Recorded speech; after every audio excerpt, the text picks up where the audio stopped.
చేస్తున్నారా ఆంటీ? మేమే షాక్ అయినాం. గంట పడుతుంది ఇక్కడ నుంచి. అందుకే కొంచెం తొందరగా లెగుస్తున్నాం. తొందరగా లెగిస్తేనే అవుతున్నాయి. ఇక్కడ నుంచి అక్కడికి అంటే ట్రాఫిక్. మన మియాపూర్ ఆల్విన్ దీని దగ్గర నుంచి మన కొండాపూర్ ఇది ఉంది కదా, కిమ్స్ హాస్పిటల్, అది అక్కడ వరకు కూడా అసలు ఎంత ట్రాఫిక్ ఉంటుందో. అక్కడ చాలా టైం పట్టదు. అక్కడి నుంచి మళ్ళీ ఇక కొంచెం ట్రాఫిక్ వల్ల కొద్దిగా టైం పట్టేస్తుంది, గంట పట్టేస్తుంది వెళ్ళేటప్పటికి. అయితే రేపటి నుంచి పెడతారా మరి? వెహికల్ వస్తే రేపటి నుంచి పెడతాము, లేదంటే ఎల్లుండి నుంచి పెడతాము. అంటే ఫైనల్గా ఇదంతా చూసిన తర్వాత ఇంట్లో పిల్లలు కానీ, చుట్టాలు కానీ, ఫ్రెండ్స్, ఫ్యామిలీ ఏమంటున్నారు? ఏమంటున్నారంటే అదే ఏంటి ఏం జరిగిందని నిన్నటి నుంచి చేస్తూనే ఉన్నారు. ఏంటి ఏం జరిగింది అంటే అందరికీ నేనంటే ఇష్టం బాగా. అంటే అందరూ అంటారు కల్మషం లేకుండా ఉంటుంది అని. అందరూ అని నిన్న పాపం బాధపడుతూ ఫోన్ చేశారు.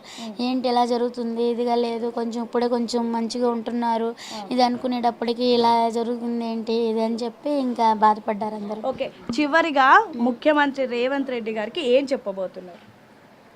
ధన్యవాదాలు చెప్తాను నేను. ఆయన రుణం అయితే నేను ఎప్పటికీ మర్చిపోను ఆయనకి, నేను ఉన్నంత వరకు అయితే మాత్రం.